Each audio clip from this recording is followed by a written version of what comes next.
আসসালামু আলাইকুম ওয়া রাহমাতুল্লাহ। প্রিয় বন্ধুগণ, আজকের ভিডিওতে আমরা জানব আল্লাহ তাআলা কোন তিন শ্রেণীর মানুষকে সবচেয়ে বেশি ভালোবাসেন। চলুন কোরআন ও হাদিসের আলোকে জেনে। নাম্বার 1, তওবাকারী মানুষ। আল্লাহ তাআলা কোরআনে বলেছেন, ইন্নাল্লাহা ইউহিব্বুত তাওয়াবিনা ওয়া ইউহিব্বুল মুতাতাহহিরিন। নিশ্চয়ই আল্লাহ তওবাকারীদের এবং পরিশুদ্ধদের ভালোবাসেন।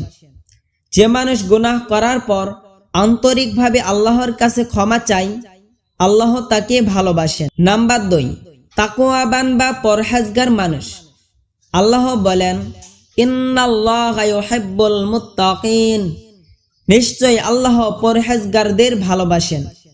যারা হারাম কাজ থেকে বেঁচে চলে, আল্লাহকে ভয় করে এবং সৎ কাজে অটল থাকে, আল্লাহ তাদেরকে ভালোবাসেন। নাম্বার 3, ন্যায়পরায়ণ মানুষ। কোরআনে বলা হয়েছে, ইন্নাল্লাহা ইউহিব্বুল মুকসিতিন। নিশ্চয় আল্লাহ ন্যায়পরায়ণদের ভালোবাসেন। যে মানুষ বিচার বিশ্লেষণে, লেনদেন, পরিবার বা সমাজে ন্যায্য বিচার করে, আল্লাহ তাকে ভালোবাসেন।